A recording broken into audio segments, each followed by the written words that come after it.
Hello, എല്ലാവർക്കും എൻ്റെ ഈ ചാനലിലേക്ക് വീണ്ടും സ്വാഗതം. ഇന്ന് വൈകിട്ട് അതായത് രാത്രികൾക്ക് എന്താ ഉണ്ടാക്കണ്ടതെന്ന് വെച്ച് ആലോചിച്ചിരിക്കുകയായിരുന്നു. അപ്പോൾ നോക്കിയപ്പോൾ കുറച്ച് ബീൻസും ക്യാരറ്റും ഒക്കെ ഉണ്ട്. അപ്പോൾ ഞാൻ വിചാരിച്ചു ഒരു തട്ടിക്കൂട്ട് ഫ്രൈഡ് റൈസ് ഉണ്ടാക്കാമെന്ന് വിചാരിച്ചു. അപ്പോൾ അതിന് വേണ്ടിയുള്ള സാധനങ്ങൾ ക്യാരറ്റ്, ബീൻസ്, പിന്നെ കുറച്ച് ഇഞ്ചിയും വെളുത്തുള്ളിയും ചതച്ചത്, സവാള, പച്ചമുളക്. അപ്പം നമ്മൾ എന്ത് ചെയ്യുക, ആദ്യം സവാളയും പച്ചമുളകും ഇഞ്ചി വെളുത്തുള്ളി പേസ്റ്റ്, പിന്നെ കുറച്ച് മഞ്ഞൾപ്പൊടിയും മുളക് പൊടിയും ഗരം മസാല, പിന്നെ കുറച്ച് മല്ലിപ്പൊടി ഇട്ടിട്ട് സവാള ഒന്ന് വഴറ്റിയെടുക്കുക. വഴറ്റുന്നതിൻ്റെ ഇടയിൽ കുക്കറിൽ ഞാൻ എന്ത് ചെയ്തു, കുറച്ച് ഡാൽഡ ഒഴിച്ചു. അതിലേക്ക് കുറച്ച് പെരിഞ്ചീരകവും കുരുമുളകും പിന്നെ നമ്മുടെ ഏലക്കായ, ഗ്രാമ്പു അങ്ങനത്തതൊക്കെ ഇട്ടിട്ട് അത് അരി വേവിക്കാൻ വെച്ചിട്ടുണ്ട്. അതിൻ്റെ കൂടെ തന്നെയാണ് അപ്പുറത്തെ അടുപ്പിൽ ഞാൻ എന്ത് ചെയ്ത് ഈ പാത്രം വെച്ചിട്ട് സവാള വഴറ്റിയതാക്കണേ. ഒന്ന് വഴണ്ട് വരുമ്പോൾ അതിലേക്ക് തക്കാളി ഇട്ട് കൊടുക്കുക.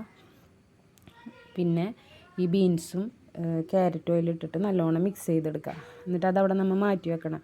ഞാനിപ്പോൾ കുക്കറിൽ അരിയിട്ടുള്ളത്, ഞങ്ങൾ സാധാരണ കുക്കറിൽ അങ്ങനെ വെക്കാറില്ല, അടുപ്പിൽ തന്നെ വെക്കാറ്.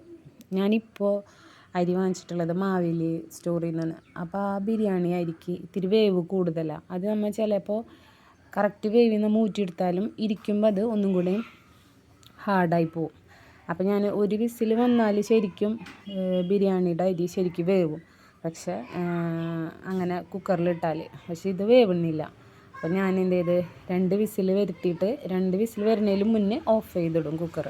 അപ്പോൾ അത് ആവിയിൽ കിടന്ന് നല്ലോണം വെന്തോളും. ആ നേരം കൊണ്ട് നമ്മുടെ മസാലയൊക്കെ റെഡി ആയിട്ടുണ്ട്. മസാല റെഡി ആയതിന് ശേഷം അപ്പോൾ ഞാൻ കുക്കർ വിസിൽ വന്നപ്പോൾ അത് നോക്കിയപ്പോൾ അത് ഞാൻ ഓഫ് ചെയ്ത് വെച്ചിരിക്കണം കേട്ടോ. അവസാനമാണ് ഞാൻ പിന്നെ ഇതിലേക്ക് ഉപ്പിട്ടത്.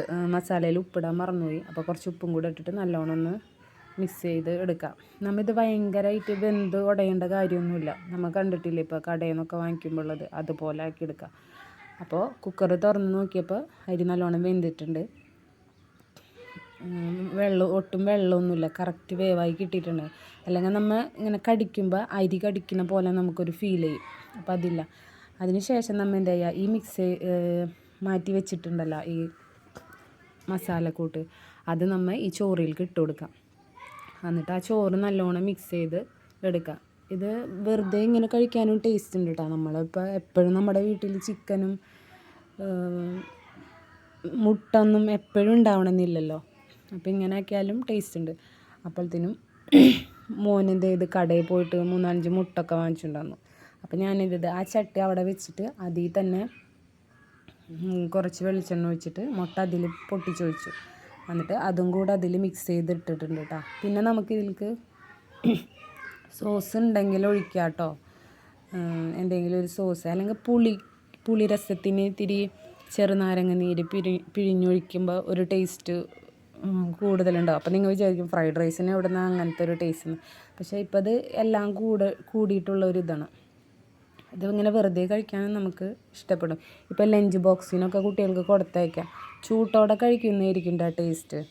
ഞാനപ്പോൾ ആ മുട്ടയും കൂടെ നല്ലോണം കൊത്തിയതാക്കി ഇട്ടിട്ട്, മുട്ടയിൽ വേറെ ഒന്നും ചേർത്തിട്ടില്ല, കുറച്ച് ഗരം മസാല മാത്രമേ ചേർത്തിട്ടുള്ളൂ. ഉപ്പ് ഇട്ടിട്ട് നല്ലോണം അതൊന്ന് ഉടച്ചെടുത്തിട്ടുണ്ട്. എന്നിട്ട് അത് നല്ലോണം മിക്സ് ചെയ്തിട്ട് ചോറിലേക്ക് ഇട്ട് കൊടുക്കുകയാണ് ചെയ്തത്.